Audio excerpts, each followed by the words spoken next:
President Trump does an epically chaotic press conference. Democrats keep on pushing against wall funding, and internecine warfare breaks out in both parties. I'm Ben Shapiro. This is The Ben Shapiro Show. Man, the president has had himself a busy Twitter day, and I will get to all of it in just 1 second. Some of it is pretty fantastic. Don't worry. We'll break it all down for you in just a second. But first, we need to talk about your mouth cleanliness, your mouth health. Okay, so most people don't worry too much about the health of their teeth, but the truth is that if you are not keeping a healthy mouth, then you're probably not keeping a healthy body. The fact is that tooth decay is linked to things including heart disease, which is one of the reasons why you ought to have a really nice toothbrush. Well, the best toothbrush on the market for your money is certainly Quip. I know it's what I use every single day. There was a photo of me recently in Vanity Fair. My teeth look spectacular. You wonder why? Well, that is because I use Quip every single day, twice a day. Why? What does Quip do for me? Well, it has sensitive sonic vibrations for an effective clean that is gentle on your sensitive gums. It has a built-in 2-minute timer pulse, which means that you usually brush for like 20 seconds and then you throw the toothbrush down and walk away frustrated. Well, Quip makes sure that you are brushing for the necessary allotted amount of time. They've got a multi-use cover that works as a stand and mounts to mirrors and slides over your bristles to pack and protect Quip on the go. Quip is the best electric toothbrush also because you don't have to use those crazy charging stands that you have to bring with you on the road. Brush heads are automatically delivered to you, new brush heads,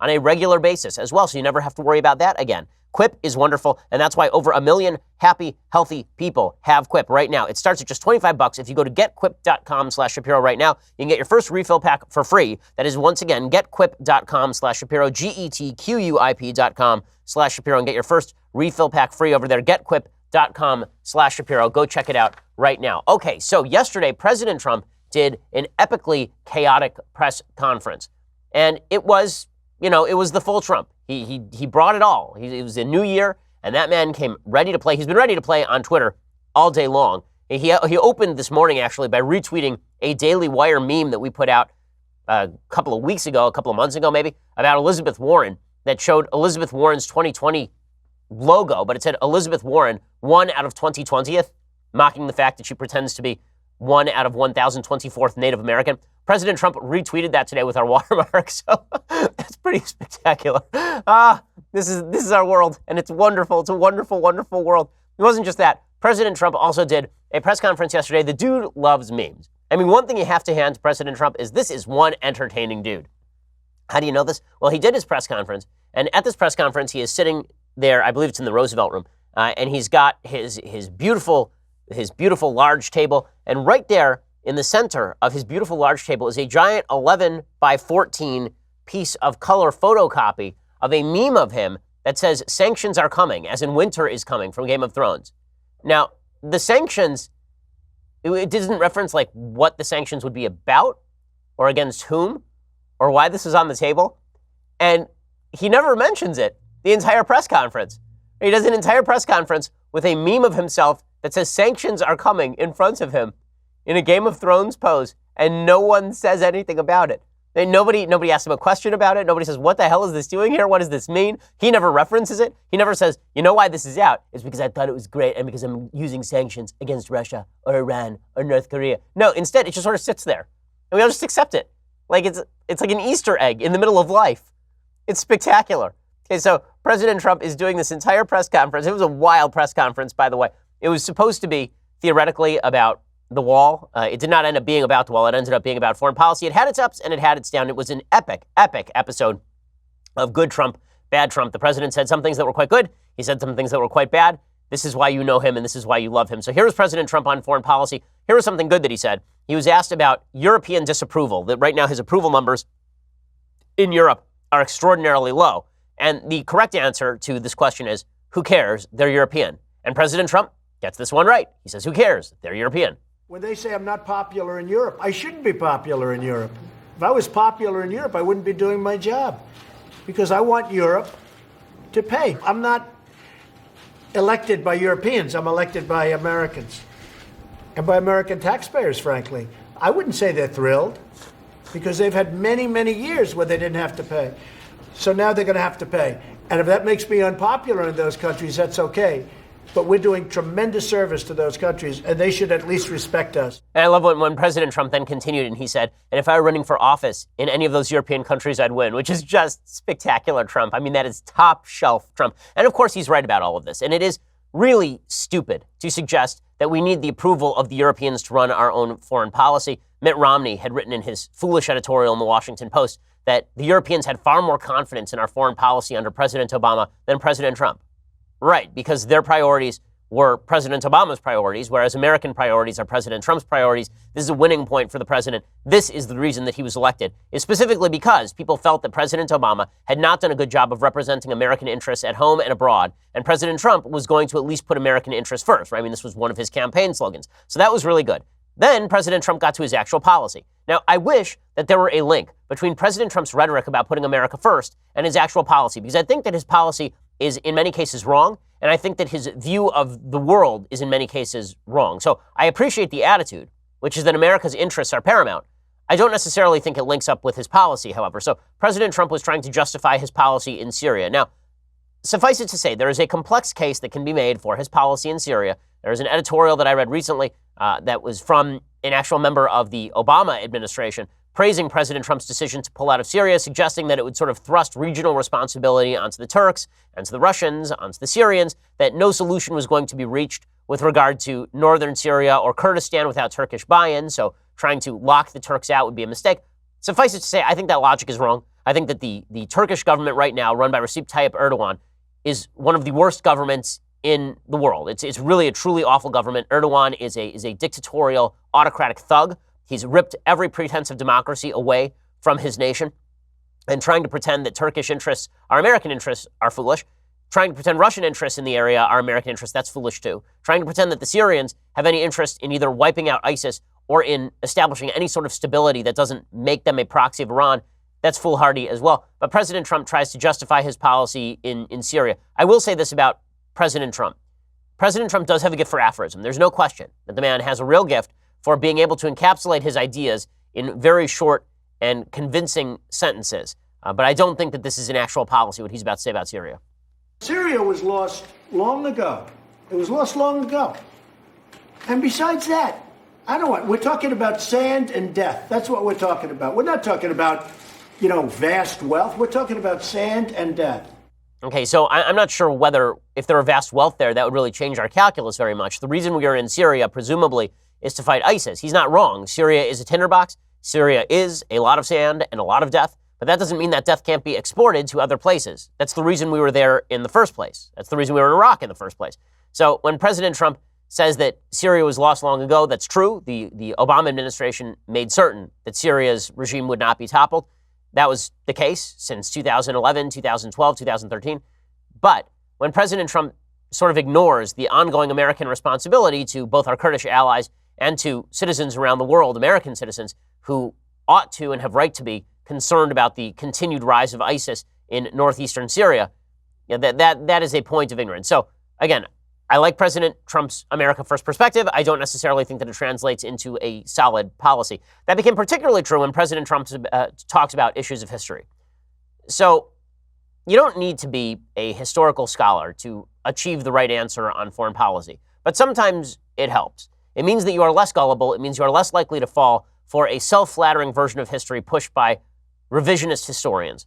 The Russians are the leading revisionist historians on planet Earth right now. Every intervention in which they've ever engaged was apparently justified. Vladimir Putin sounds like he was whispering into President Trump's ear when President Trump talked yesterday about the situation in Afghanistan. He basically suggested that he was interested in pulling out from Afghanistan, and then he made a very weird move. He started talking about why the Russians need to be involved in Afghanistan, and he defended the 1979 Soviet invasion of Afghanistan. Now, I don't know why he would do that. I will admit that I would listen to a drunk history podcast with President Trump doing history, because this does not bear any relationship with reality, what he's about to say. And the fact that you have a Republican president who's now praising the Soviet invasion of Afghanistan, which, lest we forget, happened under Jimmy Carter and led directly to the election of Ronald Reagan in 1980, why a Republican president would now be praising the policies of Leonid Brezhnev, that's beyond me. But here is President Trump defending the Soviet invasion of Afghanistan, I guess to defend the idea that we should thrust responsibility for Afghanistan on the Russians, maybe? Something like that? The reason Russia was in Afghanistan was because terrorists were going into Russia. They were right to be there. The problem is it was a tough fight. And literally they went bankrupt. They went into being called Russia again as opposed to the Soviet Union. You know, a lot of these places you're reading about now are no longer part of Russia because of Afghanistan. Okay, that is, I'm not sure there's a thing there that's true. So number one, Russia did not go into Afghanistan because of terrorism. Okay, the rise of radical Islamic terrorism in Afghanistan and today, post-dates the Russian leaving of Afghanistan and the American leaving of Afghanistan, right? The rise of Osama bin Laden happened in the aftermath of the Mujahideen driving the Russians out of Afghanistan in the first place. The reason that Afghanistan was invaded by the Russians is because the Russians couped the legitimate government of Afghanistan and put in place a communist government of Afghanistan, which was then there was an attempted rebellion in Afghanistan, and the Russians, at the behest of their communist puppet government, went in and occupied the country. Right? That's the reason the Russians were in Afghanistan. This notion that the Russians went in there because of terrorism and they were right to be there is an almost insane one. Okay, it's just patently historically illiterate. It is not true in the slightest. And when the president says that Afghanistan drove the Soviets bankrupt, it damaged the Soviet capacity to war. Mostly it damaged them in terms of public relations. It meant that all of the fringe nations on the edges of the Soviet Union looked at the Russians and they said, well, you don't really have the capacity to keep us here. So if we feel like leaving, we're just going to leave. But to say that Afghanistan is what drove the Soviets bankrupt, no, communism drove the Soviets bankrupt. Afghanistan was just a symptom of the Soviet bankruptcy that had already taken place. Now, why does any of this matter? I'll explain in just a second. Why isn't it just President Trump mouthing off? I'll explain in just 1 second. First, let's talk about how you can make your business better. So let's say that you are the president of the United States and you're looking for a meme, but the people who you have tasked to get that meme are not good enough to find you a fantastic Daily Wire meme. They're not good enough to find you a sanctions are coming meme that you can just put on your desk in the middle of a press conference. You need better employees. You need ZipRecruiter. If the federal government used ZipRecruiter, there would not be so many non-essential employees working for the federal government. We here at the Daily Wire use ZipRecruiter on a regular basis. ZipRecruiter allows you to find the best employees in the shortest possible amount of time. You know what's smart? Starting off the new year strong by going to ZipRecruiter.com/dailywire and hire the right people. Unlike other job sites, ZipRecruiter finds qualified candidates for you. Its powerful matching technology scans thousands of resumes to identify people with the right skills, education, and experience, and actively invites them to your job so you get qualified candidates fast. This is why ZipRecruiter is rated #1 by employers in the United States. That rating comes from hiring sites on Trustpilot with over 1,000 reviews. Right now, my listeners can try ZipRecruiter for free at ZipRecruiter.com/dailywire. Again, that's ZipRecruiter.com/dailywire, DAILYWIRE. That's ZipRecruiter.com/dailywire. ZipRecruiter is indeed the smartest way to hire. If you are looking to improve your business, there is no excuse not to use ZipRecruiter, which is why we here use it at the Daily Wire offices, and everyone feels on tenterhooks. Perhaps we will replace them with an employee gathered from ZipRecruiter. Keeps everyone on their toes, keeps it a pressure-filled environment, but also a relaxed, friendly environment because our employees are great because we got them with ZipRecruiter.com/dailywire. Go check them out right now, ZipRecruiter.com/dailywire. Okay, so President Trump sounds off about the Soviet invasion of Afghanistan. So why exactly does any of that matter? Because he is using that as backdrop to why it wouldn't be bad for the Russians to go back into Afghanistan. Okay, that's not great. The Russians, when they went into Afghanistan, the reason the United States opposed that is because there was a theory that emboldening the Russian sphere of influence, broadening the Russian sphere of influence would be bad for the United States, providing them more material resources, providing them more territorial control, allowing them to expand their base of resources would be a bad idea. And this is right. This is Ronald Reagan's policy, suggesting that the Russians were right to be in Afghanistan. It sort of leads to the logic that the Russians are right to be in Ukraine, that they'd be right to be in Kazakhstan, that they'd be right to be in Estonia or Latvia or Lithuania. The fact is that President Trump's historical knowledge is not up to par on this particular issue, and that informs a foreign policy that seems ignorant in particular areas. Now, again, you don't have to be a student of history. You don't have to know a lot about the Soviet invasion of Afghanistan to know that it's probably a bad idea to let Vladimir Putin expand his territorial base around the world. That it's probably a bad idea. If it was a bad idea for President Obama to give Syria over to Putin, it's a bad idea to give Afghanistan over to Putin. Right? This would all be a bad move. But it certainly helps when you're not botching history to this extent. That wasn't the extent of the bad Trump in this press conference. President Trump also went after General James Mattis, the Secretary of Defense, who just left. Now, I will say, I think the media royally miscovered the Mattis situation. They made it seem like James Mattis was leaving specifically over Syria, that he was very angry that President Trump was pulling over Syria. Apparently, there had been tensions between the two for quite a while. Apparently, Mattis was very close with the then Chief of Staff, John Kelly, and the two of them were sort of a clique inside the White House that was opposed to the Secretary of State, that was opposed to the National Security Advisor, that was opposed to Jared Kushner's office as opposed to other members of the cabinet.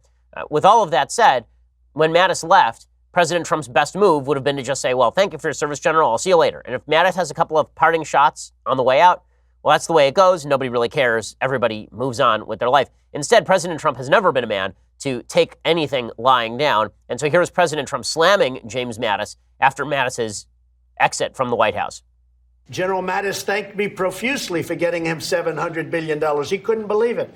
General Mattis thanked me even more the following year when I got him $716 billion. He couldn't believe it because our military was depleted. But General Mattis was so thrilled. But what's he done for me? How has he done in Afghanistan? Not too good. Not too good. I'm not happy with what he's done in Afghanistan, and I shouldn't be happy. Okay, he's slamming his own Secretary of Defense, whom he didn't fire, who resigned. Again, not a good look. If President Trump picked the best people, why exactly is he slamming the guy that he picked and one of his most popular cabinet members from the moment that he was named to the time that he left? You know, President Trump has a habit of fighting back, but you got to pick your spots. You really do have to pick your spots. That was not, in fact, the funniest thing that President Trump said about the military in the middle of this particular press conference. So President Trump also decided that he would go off on his own military experience, which is never a bright move for the president. Here's the president saying that he thinks that he would have been a good general based on...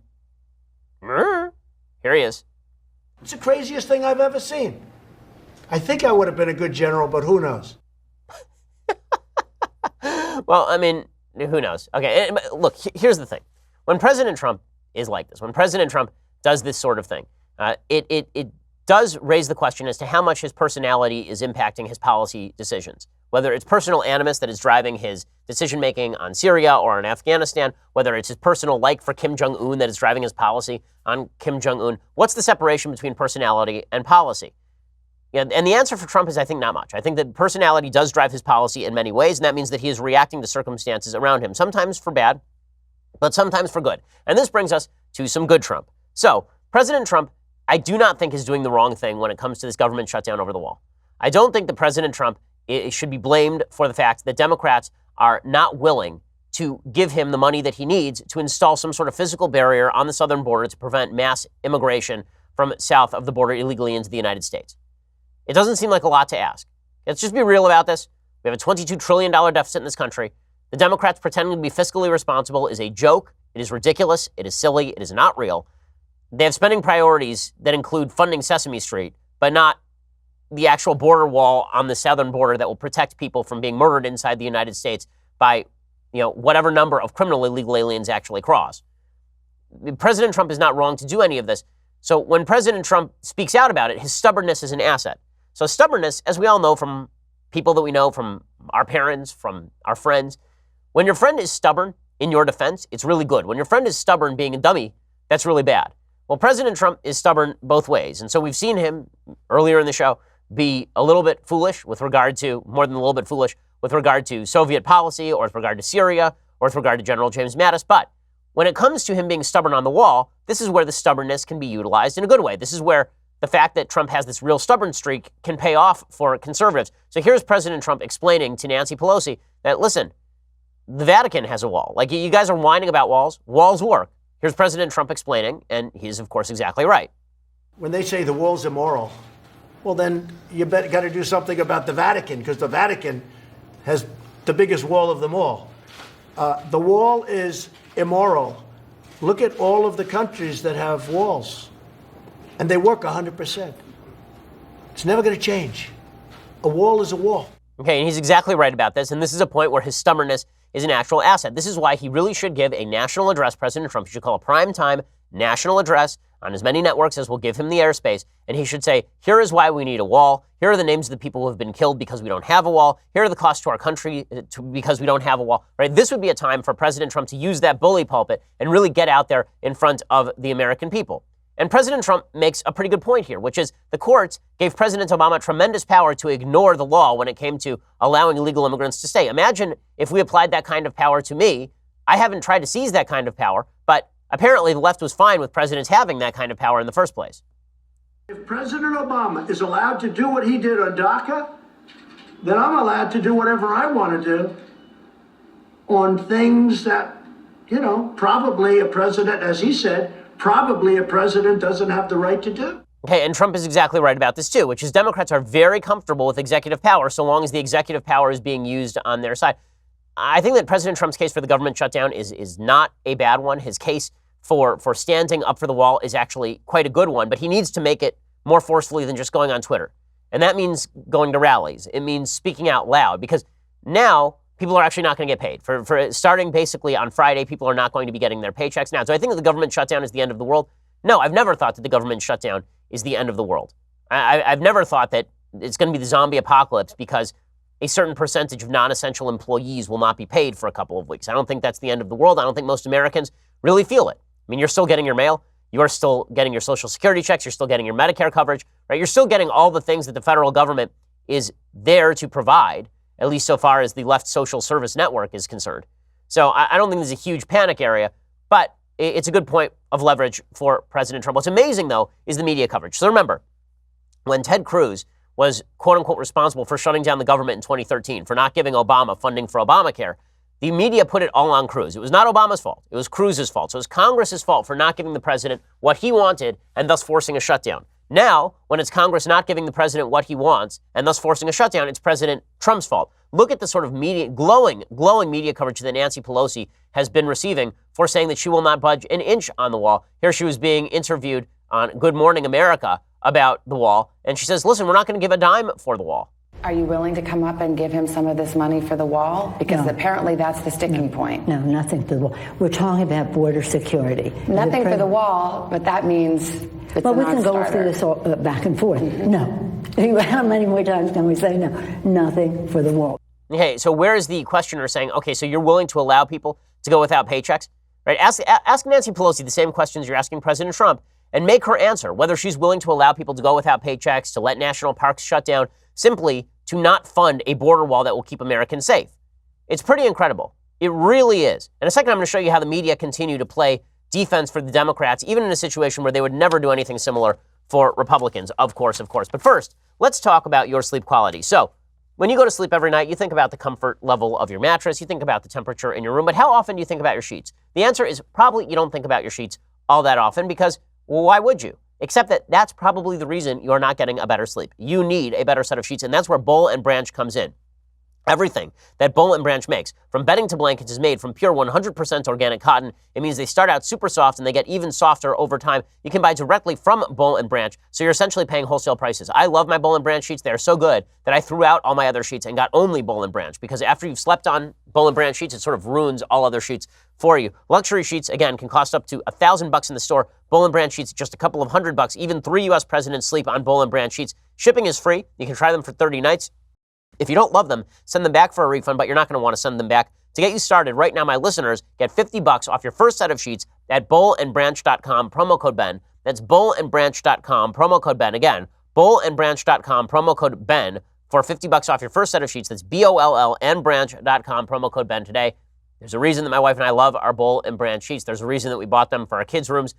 These sheets are just top quality. And again, you shouldn't be sleeping on a tarp that you got down at the local retail store for an overpriced amount. Instead, you should be getting Boll and Branch sheets and sleeping better tonight. They're breathable. They get softer over time. They're great. Bollandbranch.com, promo code Ben for $50 off your first set of sheets. Go check it out right now. Okay, so the media continue to play defense for Democrats.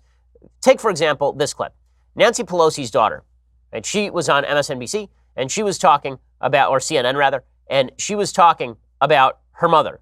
Listen to what she says about her mom, and then listen to the reaction of the anchors. What are your feelings about this person who you know quite well becoming Speaker of the House for a second time? She'll cut your head off and you won't even know you're bleeding. That's all you need to know about her. No one ever won betting against Nancy Pelosi. She's persevered. Ha ha ha ha ha ha. She'll cut your head off and you'll never know that you're bleeding. She'll disembowel you and you'll never know your spleen is missing. She'll cannibalize you and you'll never know that you're missing your small intestine. And everybody's laughing. Look at the anchors. Oh, ha, ha, ha, ha, ha. Now, imagine for just a second that somebody had on Eric Trump Jr., right? Eric Trump. And Eric Trump had been asked about Donald Trump. And he said, you know, my dad, he can cut your head off and you'll never know you're bleeding. Would that ever stop being a meme? Would the anchors have reacted with laughter, or would they have reacted with shock and outrage? That sort of violent language, cutting off people's heads. What is he, ISIS? What is he? I mean, remember how nuts they went when President Trump just tweeted out a crazy meme of himself leveling a WWE clip. He tweeted out a meme of himself leveling a wrestler who had a CNN logo for a head. You remember this? And it was the biggest deal in the world. Nancy Pelosi's daughter goes on national television and says her mom cuts people's heads off and you won't even know you're bleeding. Nothing. What about all that violent rhetoric talk? Where'd it go? We're in the middle of a government shutdown. Wouldn't it be better if you actually had a Speaker of the House willing to come together and compromise? No, let's all laugh about it together. That's the way the media operate these days. Well, meanwhile, with all of this happening, internecine warfare has basically broken out in both parties. There's internecine warfare, obviously, inside the Republican Party between the so-called Never Trump wing of the Republican Party and President Trump and the people who voted for him and plan on voting for him in 2020. President Trump leads the charge in this direction. Now, as I've said before, I think that when people say Never Trump, they are using the category too broadly. I think there's a category misapplication here. So there are people who didn't vote for President Trump in 2016. Those people break down into a couple of different groups. There are the people who didn't vote for President Trump in 2016, and they think that everything that President Trump does, both good and bad, is actually bad for the country, because the better President Trump does, the worse it is for the country, because Trump himself is bad. Right? Into this category would fall Max Boot, Bill Kristol, Jennifer Rubin. Everything Trump does is bad, whether it is good or whether it is bad. If it's bad, it's bad. And if it's good, it's bad because it helps Trump.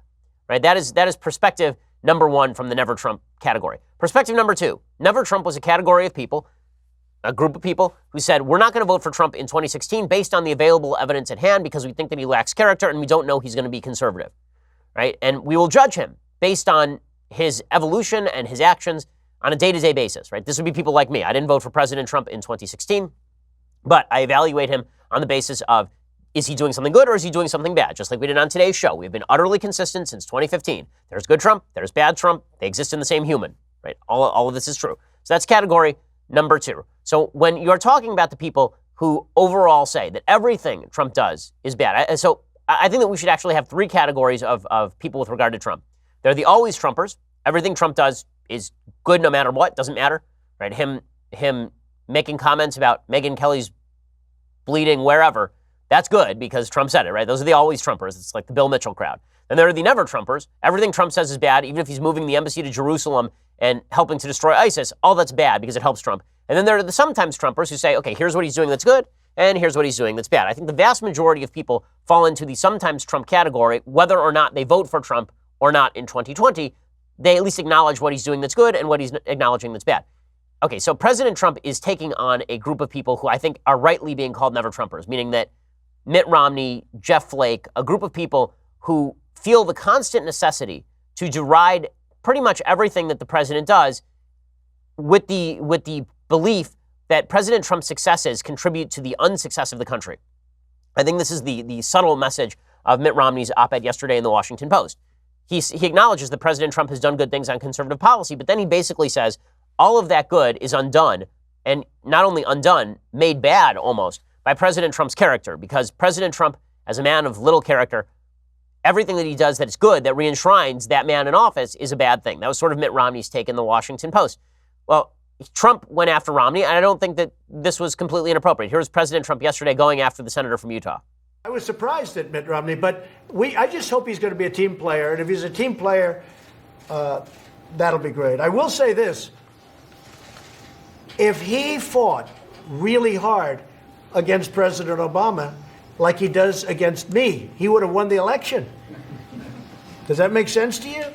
If he fought the way he fights me, I'm telling you, he would have won the election. Okay, that is the common feeling among a lot of Republicans about Mitt Romney, which is why when Romney sits on the sidelines and snipes at President Trump about his character without any real solution to it, people wonder, okay, so what exactly are you suggesting, Senator Romney? Same thing with Jeff Flake, right? Jeff Flake has made a big thing out of his disdain for President Trump's character. Now, again, I'm not somebody who's been kind to President Trump's character. I challenge you to find anywhere in the last 4 years in which I've said that I think that President Trump is a man of moral fiber and character. I don't think that President Trump is, I mean, frankly. But that doesn't mean that he can't have good policy. It doesn't mean that I can't like a lot of his policies. So when Trump goes after Flake, right, when Trump goes after Flake, because Flake has made sort of the leading point of the spear, his argument that Trump is a man of no character, and then Trump says that Flake is going to wind up on CNN. Again, there's a grain of truth to this. The internecine warfare that's happening is right now in the Republican Party not between the sometimes Trumpers and the always Trumpers, or the sometimes Trumpers and the never Trumpers, but between the always Trumpers and the never Trumpers. And here's Trump going after Jeff Flake, that senator from Arizona. Jeff Flake, wonderful guy. I never even met him, and he's hitting me. He was going to tell people how to win in 2020 because 2016 can't. He wrote a book about it. Didn't work out too well, that book, because we won in 2016 because we didn't want to wait till 2020. So Jeff Flake is now selling real estate or whatever he's doing. He'll probably go to work for CNN. That's my prediction. Some pretty brutal stuff there from President Trump. But again, this is why I think the internecine warfare inside the Republican Party should stop being so much about personality and start being a little bit more about policy and ideas. This is why I think that the interesting conversations are being had inside the sometimes Trump category, because sometimes Trump really means that Trump doesn't matter, right? Sometimes Trump means that we're holding Trump to the same standard we hold any other politician, which is, does he do good stuff or does he do bad stuff?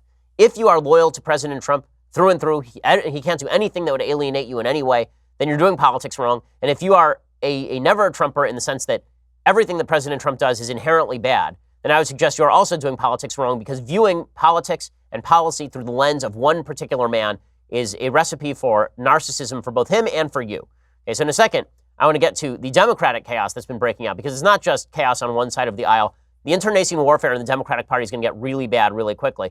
But first, you're going to have to go over and subscribe. For $9.99 a month, you can subscribe over at Daily Wire. We have all sorts of goodies when you do subscribe. For example, tonight, we have our next episode of Daily Wire Backstage. Andrew Klavan, the execrable Michael Knowles, Alicia Krause, Daily Wire God King Jeremy Boring. We will all be here to ring in the new year and, of course, answer all of your questions. As always, only Daily Wire subscribers get to ask the questions, so make sure to subscribe today. I mean, I'm spending 2 additional hours here today with you, answering your questions, watching my colleagues smoke and infect my lungs with horrific ash as I suffer through a cold, just for you. The least you can do is subscribe. And for $99 a year, you get that, you get the rest of my show live, the rest of Klavan's show live, the rest of Knowles' show live, the rest of Matt Walsh's show live. You get all sorts of goodies. And for that $99 a year, you get this, the very greatest in leftist tears, hot or cold tumblers. Now, I'm slightly less sick today than I was yesterday. Why? Because yesterday I sipped from this tumbler. I mean, maybe that's why. I will suggest that's why for purposes of selling the tumbler. But all I'll say is that I went on vacation, didn't have the tumbler, got sick. Came back, started drinking from the tumbler, started to get well again. It's possible that if your father were shot in a cave in ancient Israel, and your father were bleeding from that wound, and you found this tumbler in the cave, and you poured water from the tumbler on the wound, and your father were Sean Connery, that the wound might heal. That's all that I'm saying to you. I'm not saying that the cup's the Holy Grail or anything, but I don't know. I mean, do you know what the Holy Grail looked like? You don't, do you? I know you don't. Okay, in any case, go check us out over at YouTube or iTunes. Please subscribe over there. We have a lot of great Sunday specials coming up. You're going to want to be privy to those as well. We are the largest, fastest growing conservative podcast in the nation.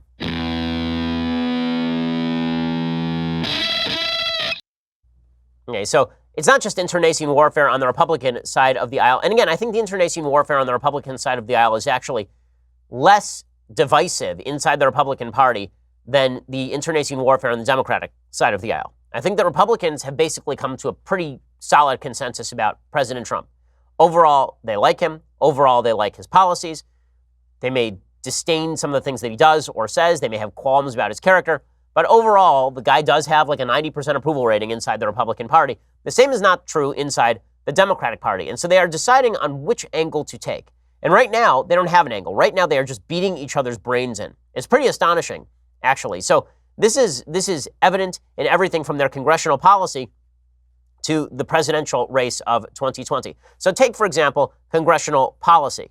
It's very easy. It's really easy to talk about how you would run the government until you actually run the government. This is one of the great ironies of how party politics works in our era. So Alexis de Tocqueville is the author of Democracy in America, the great classic on how America's constitutional system was set up. He's a Frenchman who toured the United States in the 1820s and then went and wrote probably the great tome in history about the United States.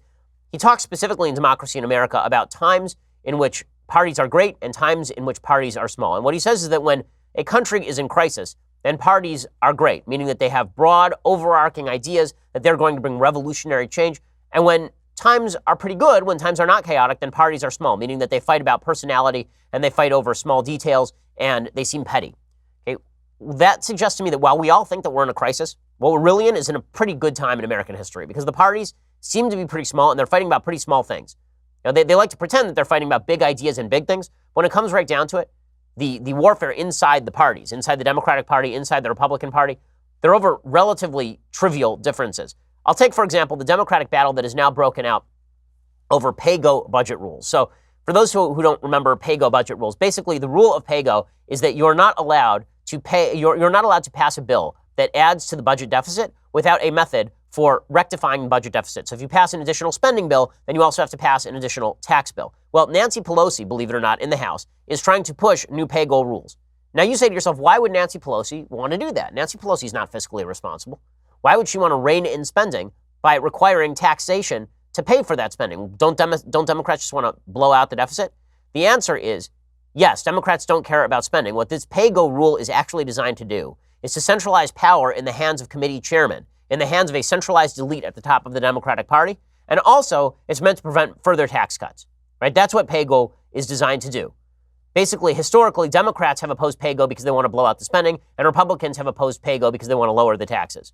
Well, Nancy Pelosi wants to put pay-go back in place because she wants to make sure that Democrats can't propose crazy spending programs without her approval, essentially. And this has led to a revolt from inside her own caucus. So according to the Huffington Post, a small group of progressive lawmakers are trying to derail a fiscally conservative proposal put forward by the incoming House Democratic leadership, one that could potentially block votes on ambitious policy proposals like Medicare for all unless it's completely paid for. The pay-as-you-go rules, commonly known as pay-go, would require Congress to offset any increased spending with equal cuts or revenue increases elsewhere. The provision is contained in a larger package of rules for the incoming 116th Congress. The fact that Democrats are using their newfound power to stress fiscal responsibility is baffling to some progressives. Fiscal responsibility was hardly mentioned in the 2018 elections, whereas big legislative ideas were popular with voters. If leadership waives pay-go rules, it would allow free college, Medicare for all, to come up for a vote on the House floor and for the House to pass it, but that legislation would still not be able to become law unless both chambers of Congress voted to exempt it from statutory pay-go, a restriction enshrined in law that leadership alone cannot change. There's already a statutory pay-go rule that exists. All this does is it prevents a lot of these bills from coming to the floor in the first place. It allows for more leadership control, which is why you're seeing people like Alexandria Ocasio-Cortez trying to vote against pay-go and stop Nancy Pelosi from centralizing authority inside her own party. But the warfare that's broken out inside the Democratic Party about priorities is really a question of whether priorities should be pie-in-the-sky policy or whether it should be governing. Nancy Pelosi is a lot more practical as a lawmaker than Alexandria Ocasio-Cortez, even if they have the same overall policy. This division is going to keep coming up over and over and over. And that division is breaking out on the presidential level in 2020 in the battle between Bernie Sanders and Beto O'Rourke. Bernie Sanders supporters are ripping into Beto O'Rourke supporters right now. There's a real battle going on online between Bernie, who's a socialist, and Beto, who's kind of a quasi-socialist. Why? Well, because Beto O'Rourke is a more responsible version of Bernie Sanders, meaning that Beto O'Rourke has said that he likes capitalism. Beto O'Rourke doesn't believe that we should raise the tax rates, presumably to 60% across the board, the way that Bernie Sanders does. And Beto supporters are being ripped by Bernie supporters as insufficiently doctrinaire, insufficiently committed to the Marxist cause. Jonathan Chait has an interesting piece over at New York Magazine talking specifically about this. He says, the first skirmish of the 2020 Democratic primary, a wave of attacks on Beto O'Rourke by supporters of Bernie Sanders, took almost everybody by surprise.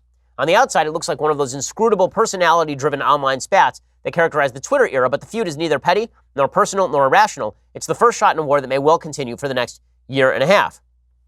He says the Sanders partisans who are attacking O'Rourke are not representative of Sanders voters as a whole. Sanders attracts the intense support of a small left-wing intellectual vanguard who see American politics in fundamentally different terms than most Democrats do. The primary struggle in American politics as they see it is not between liberalism and conservatism, but between socialism and capitalism. Sanders labels himself a socialist. He frames his rhetoric in Marxian class terms. Beto O'Rourke does not.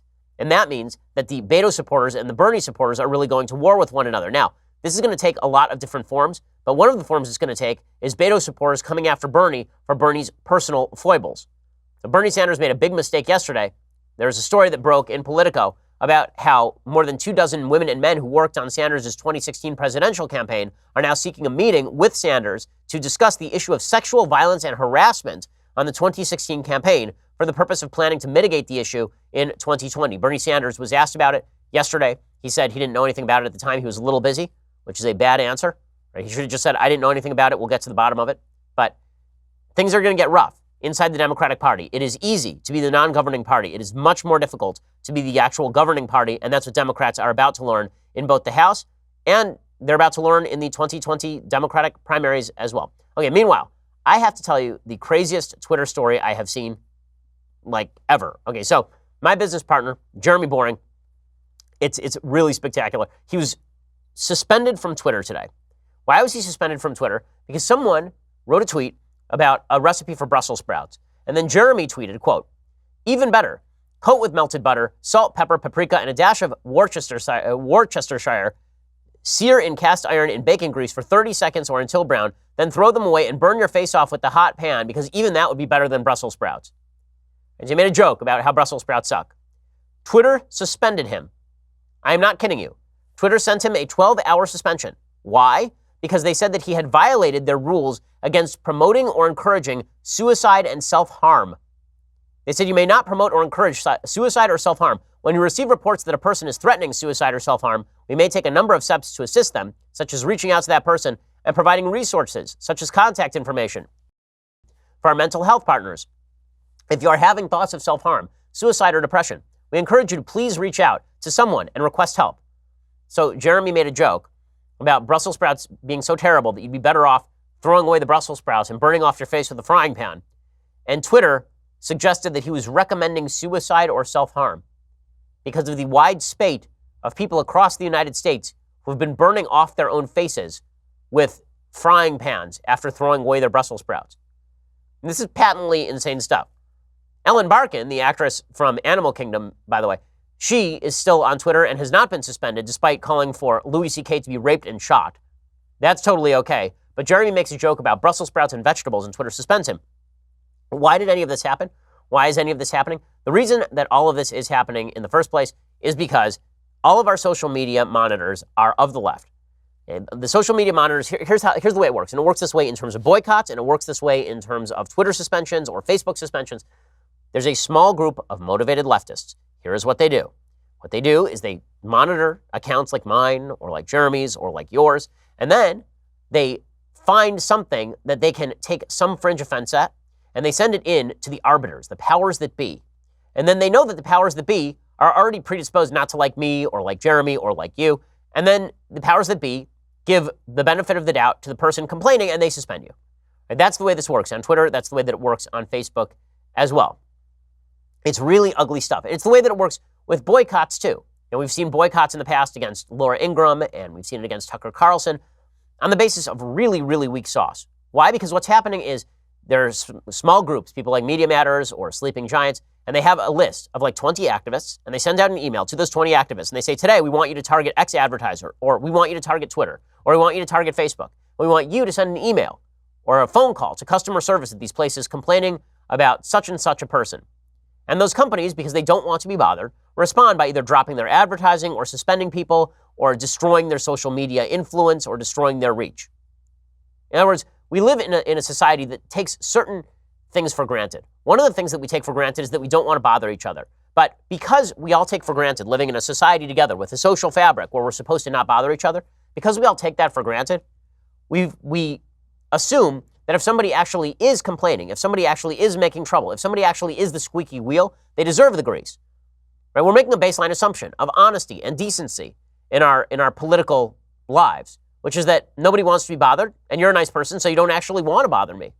But the left does not believe like this. The left believes that if they can make a little bit of fuss, they can make the world a better place by cleansing the world with fire, by purifying the world with fire. And so a Brussels sprouts joke is a good excuse to get rid of my business partner on Twitter.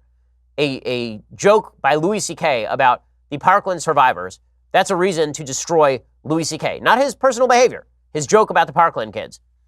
That destroying people on social media has become a pastime for this small group of motivated people. Now, here's the dirty little secret.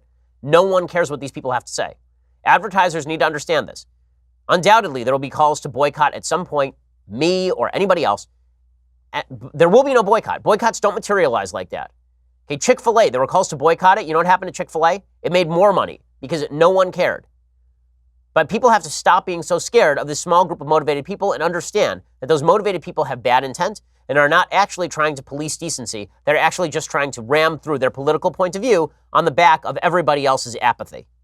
That's what's happening in social media, and that's what's happening in the advertising sphere as well. Okay, time for a couple of things I like and then a couple of things that I hate. So, things that I like. So, over the break, I had a chance to read, I hadn't read any of this before, but it was recommended by Andrew Klavan, the Hornblower series by C.S. Forrester, and it really is a lot of fun. There are all these stories about a guy who starts off as a midshipman in the British Navy fighting during the Napoleonic Wars, and they're easy reads. They're written, I think, in the 1930s, and they really read easily. They've not aged at all, and they're great for kids, I think great for teenagers. So go check out the Hornblower series. I know they made a BBC series based on the Hornblower series. I think it's pretty good. But the books themselves are really good. Ernest Hemingway was a big fan of them.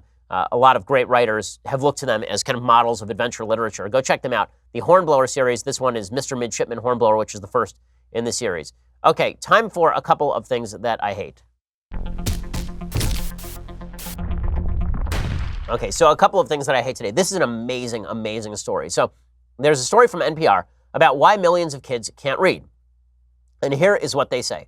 They say that a bunch of teachers were basically taught the stupidest possible way of teaching your kids to read. So I'm lucky. I have really smart kids. My daughter is not 5 yet, and she is reading. She can read long words. She's a smart kid. But that's also because my dad particularly was very instrumental in teaching her how to read. We worked with her. She knows how to sound out words. The way that you typically teach kids to read is they have a couple of words. For those who have small kids, they know this already, but there are some words that they can identify on sight that, as soon as they've identified it a few times over, and then they can now identify that word just by looking at the word. And then there are a lot of words that they can sound out. And you have to understand, this is the real breakthrough for kids, is understanding that every letter has a different sound and that the combination of those letters makes a different sound. This is the way that you teach kids to read. But social scientists were idiots, and so they decided that that's not really how kids learn to read. Instead, the way that kids learn to read was by guessing at meaning. I'm not kidding here. This is what NPR says. According to this one teacher named Harper, according to the National Assessment of Educational Progress, 32% of fourth graders and 24% of eighth graders are not reading at a basic level. Fewer than 40% are proficient or advanced. Okay, and here is what they say. They say that a director of literacy over at a school in eastern Pennsylvania was assigned to find out why this was. The person's name was Kim Harper. Harper attended a professional development day at one of the district's lowest performing elementary schools. The teachers were talking about how students should attack words in a story. When a child came to a word she didn't know, the teacher would tell her to look at the picture and guess. The most important thing was for the child to understand the meaning of the story, not the exact words on the page. So if a kid came to the word horse and said house, the teacher would say that's wrong. But Harper recalls if the kid said pony, it would be right because pony and horse mean the same thing. Okay, Harper was shocked because pony and horse don't mean the same thing. And what does a kid do when there aren't any pictures, like, in most books? This advice to a beginning reader is based on an influential theory about reading that basically says people use things like context and visual clues to read words. The theory assumes learning to read is a natural process, and that with enough exposure to text, kids will figure out how words work. But scientists from around the world have done thousands of studies on how people learn to read. They've concluded that theory is wrong. One big takeaway from that research is that reading is not natural. We are not wired to read from birth, which is obvious to anyone who has kids. They legitimately, there's a certain point where their brains have developed enough where now they can read. But before that, they have no clue how to read. Even skilled readers rely on decoding. People become skilled readers by learning that a written text is a code for speech sounds. And yet this ill-conceived contextual guessing approach to word recognition is enshrined in materials and handbooks used by teachers, wrote Louisa Moat, a prominent reading expert, in a 2017 article. The contextual guessing approach is what a lot of teachers in Bethlehem had learned in their teacher prep programs. So in other words, this is the problem with these top-down school programs, that are pushed by people who have no actual relationship with kids or parents. They can buy into any dumb theory of how kids are taught and then use those theories on your kids, and you won't know about it until your kid can't read at age 7. Okay, it's insane. Like, you would know. If you actually sat and tried to teach your kid to read, you would know that this theory is nonsense from the word go. But in these schools, you can get away with theorizing and writing master's dissertations in education on why kids don't need to learn to sound out words. They can just identify the picture. And this is supposed to teach them to read. And you can get away with it because real world experience in academia do not have to have any commonality. It's really astonishing.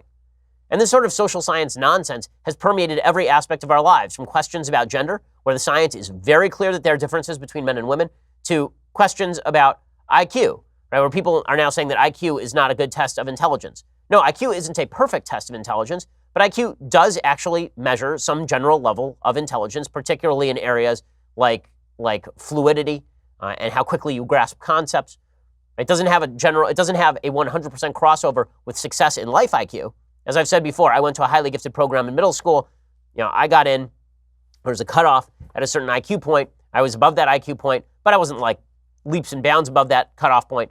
There were kids who were leaps and bounds above. Some of them are in jail. Some of them are gym teachers at community colleges. IQ does not always correlate with success, but then there's a group of people who basically just decide to throw out IQ as a measure because why should we bother with IQ as a measure at all? Let's just come up with some bad social science and pretend it doesn't exist. The bottom line is this. Common sense generally tends to merge with the social science. And if the social science and common sense do not tend to merge, your first instinct should be to question the social science, not to question the common sense. Really. This is that does not mean that social science can't overturn common sense. Sometimes common sense is wrong. Right? Over history, there have been common sense notions about human beings and the nature of people that have been completely wrong. And social science sometimes has been helped to overcome it. More often, social science has actually been used to reinforce the wrong approaches. So I'm thinking, for example, on issues like race, where there was a common sense approach that suggested that racial differences mattered an awful lot. That common sense approach was wrong. The social science of the time actually didn't cut against it. It cut in favor of the wrong approach to common sense. Right? It took people of moral fiber to cut against all of that.